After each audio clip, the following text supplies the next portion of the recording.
Shalom, perkenalkan nama saya Yanti Taneo dengan NIM 2.0,2022.0049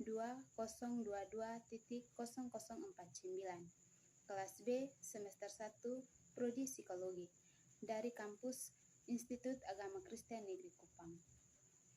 Tujuan saya untuk membuat video ini untuk memenuhi ujian tengah semester dari mata kuliah Psikologi Kepribadian.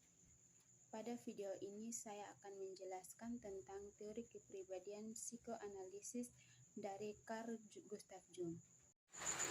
Carl Gustav Jung lahir di Kitzbühel 26 Mei 1875, merupakan seorang psikolog yang berasal dari Swiss, seorang yang merintis dan mengembangkan konsep psikologi analitik atau psikoanalisis. Menurut Carl Gustav Jung, struktur kepribadian manusia dibagi menjadi dua, yaitu alam sadar dan alam tak sadar. Fungsi keduanya sebagai fungsi penyesuaian. Alam sadar berfungsi sebagai penyesuaian terhadap dunia luar, sedangkan alam tidak sadar berfungsi sebagai penyesuaian terhadap dunia dalam. Batasan antara kedua alam tersebut bersifat dinamis atau berubah-ubah, di mana antara alam sadar dan alam tidak sadar, sifat bisa bertambah dan bisa berkurang. Berikut penjelasan selengkapnya. Yang pertama, struktur alam sadar atau kesadaran merupakan pusat dari ego yang terdiri atas ingatan, pikiran, dan perasaan. Ego inilah yang memberikan petunjuk di mana individu berperilaku.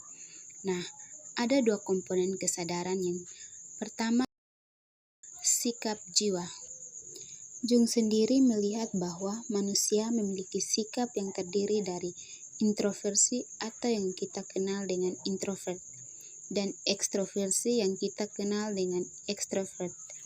Introvert membalikan energi psikis ke dalam sebuah orientasi terhadap subjektivitas, berbeda dengan ekstrovert, di mana sikap yang mengembalikan energi psikis keluar sehingga seseorang diorientasikan menunjukkan sesuatu yang objektif.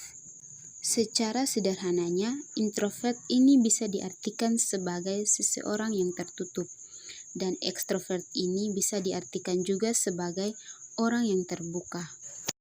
Mengenai ciri-ciri dari dua sikap ini tentu tidak asing lagi di sekitar kita, di mana orang introvert cenderung menarik diri dari kontak sosial, minat dan perhatiannya lebih berfokus pada pikiran dan pengalamannya sendiri, dan orang yang introvert bagi orang yang pendiam menjauhkan diri dari kejadian luar dan tidak senang berada di tengah orang banyak.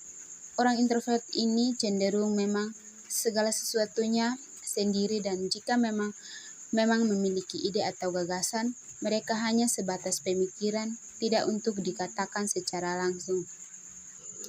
Berbeda dengan ekstrovert yang dikenal sebagai orang yang pandai dalam bersosialisasi dan mereka menyukai keramaian.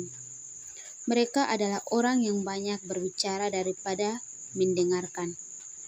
Dan masih banyak ciri-ciri lainnya yang mungkin ada dalam diri kita. Yang berikut, fungsi jiwa.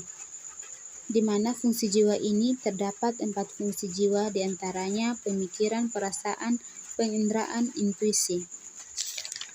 4 fungsi ini dimiliki oleh manusia, namun biasanya salah satu yang berkembang, fungsi yang berkembang itu fungsi superior, yang menentukan tipe orangnya, apakah tipe pemikir, perasa, penginderaan, atau intuisi. Selanjutnya, 4 fungsi ini dikelompokkan menjadi 2. Ada fungsi rasional dan fungsi irasional. Fungsi rasional ini di mana dilakukan oleh pemikiran dan perasaan karena mereka memakai akal, abstraksi, dan generalisasi. Yang berikut irasional, di mana dilakukan oleh penginderaan dan intuisi, yang didasarkan pada persepsi hal-hal yang konkret, khusus, dan aksidental.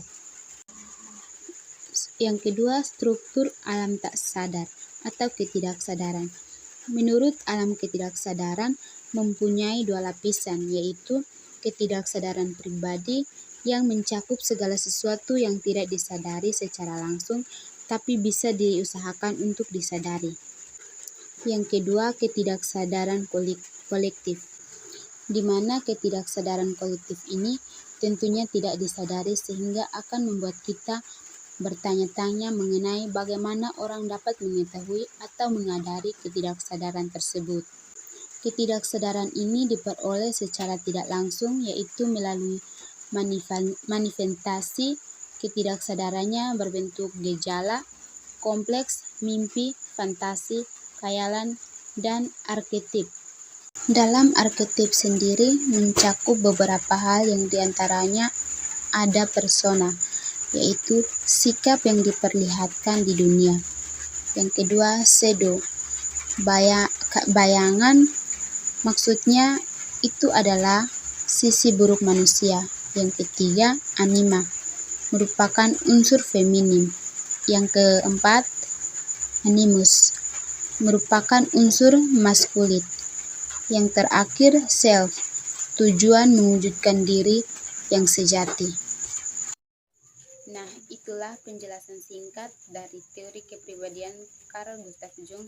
Semoga bermanfaat. Sekian dan terima kasih. Salam.